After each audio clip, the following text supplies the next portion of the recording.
On va parler de Zemmour un peu pour relever le niveau. Tu parlais de ces intellectuels qui aujourd'hui ont beaucoup plus à dire que Raphaël Glucksmann. Donc Zemmour a fait une analyse sur la France face au défi de l'islam dans son dernier livre. Je ne sais pas si tu l'as lu d'ailleurs, Non. son texte de 50 pages, La France au défi de l'islam. Ce qui a retenu l'attention des médias précisément, c'est que Zemmour cite une source proche de l'état-major par rapport à une certaine opération Ronce qui serait dans les cartons à l'état-major, donc, et qui évoquerait une possible reconquête, une possibilité en tout cas de reconquête des banlieues qui sont aujourd'hui des territoires, des États dans l'État, des territoires perdus de la République, Impériaux perdus de même, la carrément. France. Donc est-ce que pour toi ce scénario serait crédible? On m'a aussi posé une question sur le livre d'Oberton, Guérilla, donc toute cette référence à la guerre civile. Pour toi, est-ce que ce scénario est envisageable? J'ai déjà répondu là, un petit peu la dernière fois, c'est que dans mon idée, on entre plus dans un monde néo-féodal, et donc où en fait les conflits vont être divers, épars et multiples. Et je crois peu à la possibilité, en tout cas pour le moment, les choses peuvent changer rapidement, mais pour le moment, à la possibilité de deux camps réunis. Et s'il y a deux camps, encore faut-il savoir quels vont-ils être, parce que il y a une chose qui est essentielle et qu'il faut se dire, c'est qu'aujourd'hui, on veut combattre l'islam, et tous les partis d'ailleurs, y compris le Front National, on veut combattre l'islam conquérant actuel, qui est une donnée, qu'on le veuille ou non, qui est une donnée vérifiable, vérifiée, quelles que peuvent être les manipulations qu'il y a derrière cela. Là, je dis ça pour les complotistes, oui d'accord. Il y a sans doute des gens qui ont mis de l'huile sur le feu de l'islamisme, c'est certain. On le voit d'ailleurs encore en Syrie aujourd'hui. Il y a des gens qui utilisent les islamistes parce qu'il n'y a pas plus con qu'un islamiste. Donc c'est beaucoup mieux d'avoir un islamiste qui crie Allahu Akbar tous les trois mots qu'un type comme Bachar el-Assad, comme Saddam Hussein, comme Nasser, comme des panarabiques qui sont laïcs, qui ont une tradition occidentale. Donc pour manipuler les pays du Proche et Moyen-Orient, en réalité, même si ça fait peur, il vaut beaucoup mieux ces abrutis qui veulent retourner directement au Moyen-Âge. Donc évidemment qu'il y a des manipulations, mais il n'empêche que partout dans le monde, il y a cette poussée de l'islam, et qui est tout à fait naturelle, parce que le monde occidental n'ayant plus rien à proposer qu'un néant absolu, il est naturel que dans ce néant, la nature ayant horreur du vide, en plus, pour ce qui est de la France, pour ce qui est de l'Europe, des personnes d'origine immigrée et qui ont cette tradition islamique, musulmane, se réapproprient l'islam pour avoir une colonne vertébrale et une identité. C'est tout à fait naturel.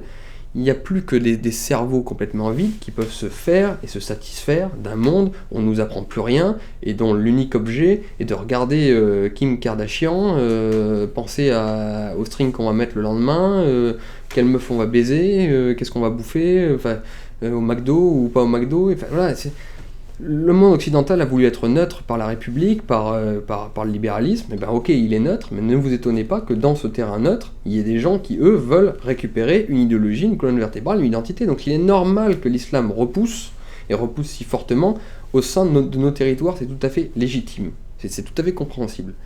Donc, comment est-ce qu'on va lutter contre ça?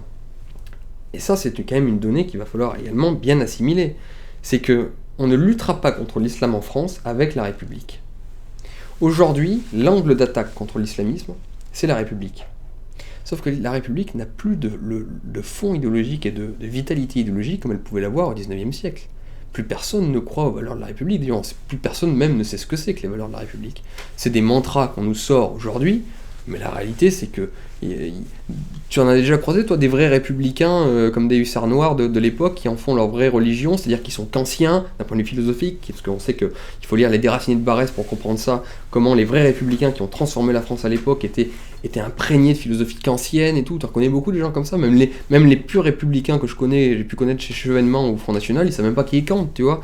Donc il n'y a plus cette force-là de la République. Et aujourd'hui, la République, elle peut répondre qu'en voulant neutraliser l'islam dans un espace global qui pourrait être la France. Mais ils ne lutteront pas contre l'islam avec ça.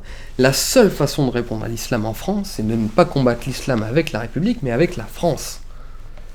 On pourra combattre l'islam en France, la montée de l'islamisme radical et modéré, mais modéré dans la mesure où il prend de plus en plus d'ampleur et qu'il est en train de changer les visages français, que lorsqu'on aura rétabli la France dans son identité. Et c'est avec l'arme de l'identité française dans son essence, et c'est là où ça fait écho à la discussion que nous avions sur la droite, on pourra vraiment réagir à l'islam que lorsqu'on dira la France c'est ça, c'est cette identité. Pas une identité abstraite et républicaine, cette identité, cette essence-là, tel peuple, telle ethnie, telle culture, telle religion peut-être même. C'est avec ça qu'on luttera. Et évidemment, aujourd'hui, c'est pour ça que je ne crois pas à la possibilité de guerre civile actuellement, nous en sommes très très loin. Personne ne se sentira capable, parce qu'il a encore trop peur de passer pour un raciste, un nazi, ce que tu veux, d'être capable de dire ce non face à l'autre, parce qu'il est quelque chose. L'occidental n'est plus rien. Donc il s'accroche à des valeurs, liberté, égalité, on va se battre contre l'islam avec la liberté, l'égalité, les Charlie, quoi. Mais les Charlie, leur destin, c'est de se faire tous couper la tête. Ils ne se battront pas face à la puissance symbolique, métaphysique, spirituelle et physique de l'islam, avec leurs valeurs, qui peuvent être des belles valeurs ou des valeurs à la noix, qu'importe, mais avec des valeurs. Non. Ils pourront lutter contre l'islam que lorsque la France se sera réappropriée sa propre identité. Et donc là où Zemmour a raison, c'est que le combat pour l'identité est primordial, et que le combat culturel dans ce domaine va être essentiel, c'est qu'il va falloir faire des petits Français des gens qui savent ce qu'est la France. Pas la République, la France. La République peut s'intégrer dans le logiciel français, mais d'abord la France avant la République. Et moi je dis ça comme un observateur, parce que là on va dire, Julien veut ça, il veut ci, mais à la limite, qu'importe ce que je veux ou non. Je sais que c'est la vérité. On ne combattra pas l'islam, on le combattra qu'à la marge, et que de façon vraiment futile, avec ses valeurs républicaines. On combattra l'imprégnation et l'offensive de l'islam en France avec l'identité française et seulement elle, ou l'identité française européenne. Le pire, c'est que les valeurs républicaines, entre guillemets, aujourd'hui, qui sont avancées par nos hommes politiques, ils se réfèrent à la Déclaration universelle des droits de l'homme, qui ont d'ailleurs pris le pas sur la Constitution française, etc. Et qu'au nom de ces valeurs républicaines, universelles, droits de l'homme, par exemple, on n'a pas le droit d'interdire à une femme de porter un burkini, de porter une burqa. Mais d'un point de vue républicain, c'est la vérité. D'un point de vue de la loi sur la République est indifférente aux religions. La République est totalement indifférente aux religions. Si demain, la République a en face d'elle 60 millions de musulmans qui créent une mosquée tous les jours, la République ne peut rien, et qu'ils les financent sur leur propre denier, la République ne pourra rien dire. Et donc c'est là le drame de... Ne survivra même pas. Évidemment, si, ça deviendra une république islamique. Mais la république, elle y verra que du feu. Elle sera toujours république, elle sera contente.